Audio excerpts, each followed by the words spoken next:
tell them all to shut up or what? So you can walk straight in this My nose is running. Just sit down when you want, both of them. Yeah, this is a good book. Where's me text? It's here. Is this the text, comrade? Oh, it's only a bit of it. Hello, ladies and gentlemen. Go on. We're not on... we are on now, but I'm saying to the comrade who walked past that we're not on. What we're going to do is, by the way, there's a good book. We can do that, can't we? Can they see the good book if I don't hold it up in front of my face? We've got lots of... little bit higher. Good book. We're going to interview this lady soon on Triple J, which is on nationally. In fact, you can listen to John Safran and me on Sunday nights from 9 till 11 Eastern Standard Time. Because we're talking about religion, not all the time, but a lot of the time. This is about Bombay and the slums. Anyhow, that's the next interview, so I thought I'd let you know that we've got a variety, isn't it, on this smorgasbord. The smorgasbord. Catherine Boo. Lots of kids in the slums. When we, who have been working with street kids in Melbourne, are used to kids having no aspirations whatsoever, just to survive. Whereas in Bombay, the kids in the slums, enormous aspirations, dreams, and they honestly believe that they've got the capacity to fulfil their dreams. And that takes us, of course, in a segue to the New Testament with Jesus of Nazareth. Now, fortunately, as if there were a program director for this, we've got a list of readings in the Roman Catholic Church. In fact, you've got readings allocated for every day.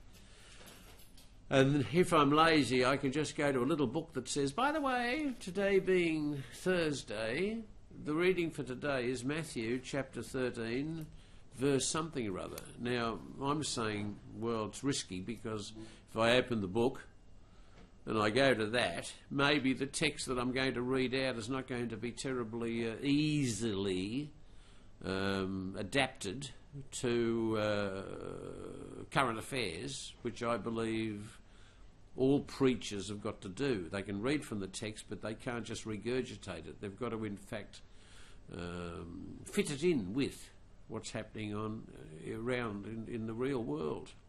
So this text today, I'll read a bit of it and see what we think, and I've got to stare at the camera at the same time. So if I go cross-eyed at any stage, well then please don't panic. The kingdom of heaven is like a jewel merchant on the hunt for excellent pearls, finding one that is flawless. He immediately sells everything and buys it. Now that's... it seems to be terribly countercultural, which it was, of course, because Jesus of Nazareth was terribly countercultural. In other words, he was making a proposition that people could live with less. And that flew in the face of, I suppose, the upper classes in Palestine, who were used to being aspirational to the extent that they were prepared even to betray their Jewishness to join the successful Greek businessmen and/or to join the Jewish upper class. So he suggests you should be on the hunt for a start. In other words, we should be searching. We should be looking. And so that's a prerequisite. I don't know what your opinion is, ladies and gentlemen, and I don't really want to be judgmental about it, but how many of us have in fact given up searching and have in fact settled for where we've landed in life? And strangely enough, it takes me back to the book on Behind the Beautiful Forevers, because those kids in the slums, if you read through this and you get all the stories told and you listen to them, all these kids had aspirations, no matter how poor they were, and if they were spending their lives digging around in heaps of garbage and all the rest of it. They were still searching. They had a dream. And they honestly believed that they had the capacity to fulfil the dream. Now, I guess that's what's, I don't want to go to the extent of saying, the American dream, we can all, be millionaires and all the rest of it. I'm saying at least we can all be someone. We're born into this world with an identity, but it's embryonic. There's only a dot of it. So if you go to the next episode, it says here, God's kingdom is like a fish net cast into the sea, catching all kinds of fish. That appeals to me too, because I believe, we've got to try to be looking for variety in the world, not just concentrating on people who are the same as we are. That's the beauty. Oh, what a wonderful world, all that kind of stuff. A many splendid thing. So off goes the net, chucked into the sea, catching all kinds of fish. When it's full, it's hauled onto the beach. The good fish are picked out. Now, this is where I'm going to get into a fight with somebody. The good fish are picked out and put in a tub. Those unfit to eat are thrown away. That's a machine, by the way, working to my left, ladies and gentlemen, to provide sound effects for this otherwise silent show. An urgent message, maybe even from heaven. Don't be facetious. That's how it's going to be when the curtain comes down on history. The angels will come and cull the bad fish and throw them in the garbage. Now we're going to have a fight over this, because some of us are going to make decisions about who are the bad and who are the good. There's going to be a lot of desperate complaining, he says, but it won't do any good. Now, that raises the whole question, does it not, of who's in and who's out. It takes a lifetime, it seems, to run the course and to either succeed or fail. But I've got a suspicion, you see, and once again, I think it's countercultural, there'd be lots of people listening to this outdoor session that may well have presumed that they were already in and would be in forever, and yet your Jesus of Nazareth would in fact be insinuating that, well, it's not up to you to decide whether you're in or out. It's there is as Ned Kelly,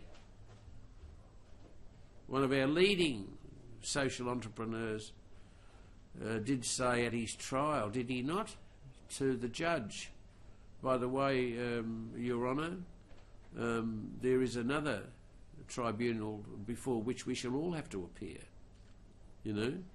Being cheeky he was, but it's well to remember that in fact we're not the final judge and jury of our own excellence or our own behaviour. So yeah, I'm just saying that in fact, I guess what drives us here in this place, which is a social activist headquarters, it's not a church. It's a social activist headquarters. We try and get things done for people who would be considered socially to be at the lower rungs of the ladder. And I'm saying that your Jesus is insinuating that in fact those who are probably on the lowest rungs of the ladder socially may well in fact be those who are fit and who will be retained because of some hidden excellence that's never been appreciated while they were alive. Now this goes on and on and on. You see how every student well trained in God's kingdom is like the owner of a general store. Everyone, not just priests or clerics. Everyone is well trained in God's kingdom, whether it's Buddhist or Muslim or Hindu or Christian or Jewish or whatever it is. Well trained, you see, so you've got to have some discipline. You can't just go running off around the place and say that you're an expert in God's plan because you feel like it. You've got to have some kind of input from, preferably maybe from the 5,000-year-old history of religion that we seem to have identified as having occurred mysteriously, putting pieces together over the last 5,000 years.